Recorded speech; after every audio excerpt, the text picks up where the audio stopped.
Hey everyone, and welcome back. Today, we're diving into the world of wealth gods, but with a really modern twist. See, if you're launching a new business, maybe starting a new job, or, just need a fresh financial start, there's a very specific deity out there whose story holds some surprising wisdom just for you.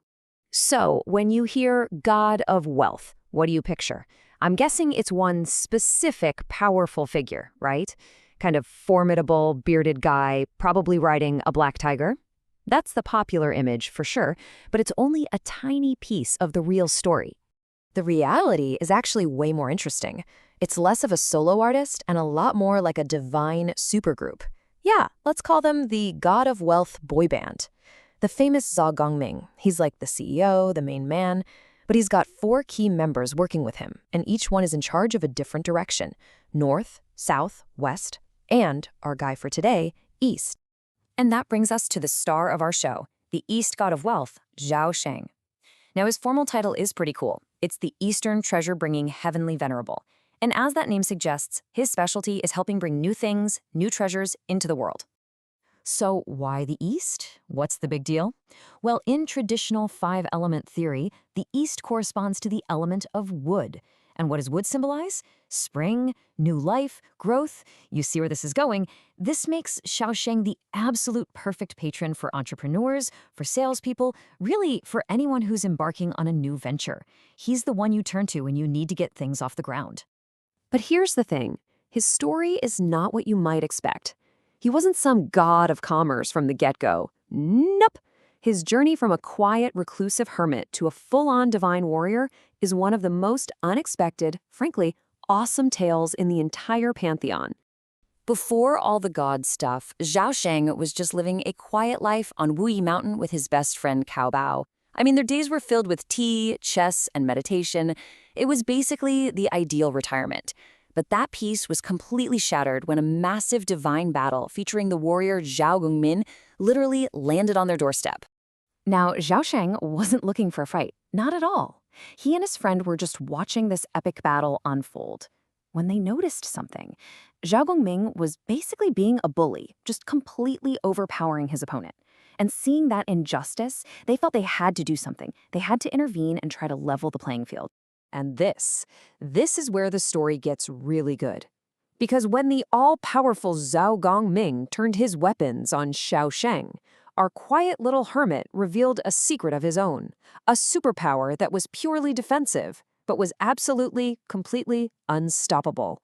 He pulls out the Luobao Jinqian, or the treasure-falling golden coin. Now, this wasn't a weapon for attacking. It was a small winged coin, and its only power was to make any other treasure or weapon totally useless. Think of it like the ultimate magical off switch. Can you just imagine the scene? Zhao Gongming, one of the most powerful warriors of his time, throws his mightiest divine weapons. We're talking artifacts that could level mountains, and Xiao Sheng just flicks his little coin, and the weapons just fall out of the air. Clink. You can just feel Zhao Gongming's shock, thinking, my divine artifacts taken out by a single coin? No way. Now, sadly, despite this incredible power, Zhao Sheng was ultimately killed in the battle. But his bravery, his unique sense of justice, that did not go unnoticed.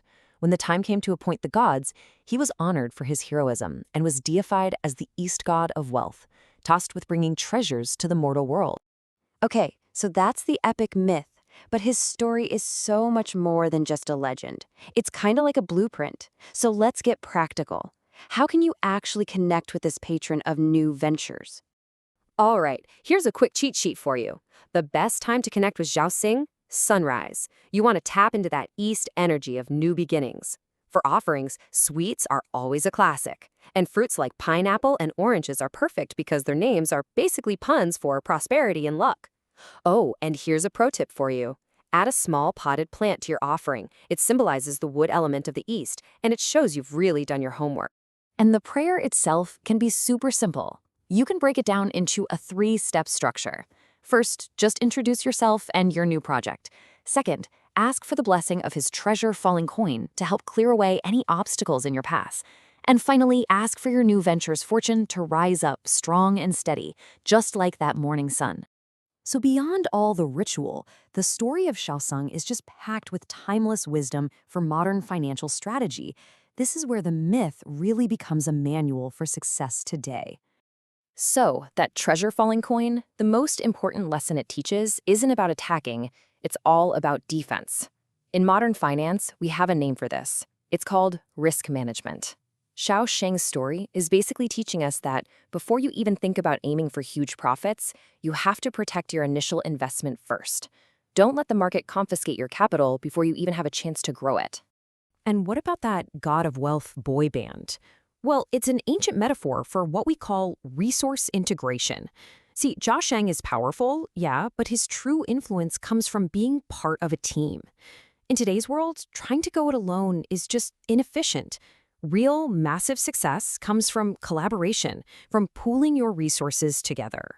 So, to sum it all up, Zhao Sheng's story gives us three core lessons. First, just like his coin, you gotta prioritize defense. Smart risk control is your best weapon. Second, like his divine team, leverage your network. Success is a team sport, period. And third, like the wood element he represents, you have to nurture growth. Wealth isn't just something you grab, it's something that has to be cultivated. Ultimately, Xia Sheng gives us a much more dynamic vision of wealth. This was a mortal guy who valued fairness above all, and his story reminds us that wealth has its own kind of energy. It's something you attract with wisdom and careful strategy, not something you just chase with brute force. So the next time you're up early and you see that first light of dawn, maybe give a little nod to the east. You never know. That legendary winged golden coin that clears all obstacles, it just might be flying in your direction.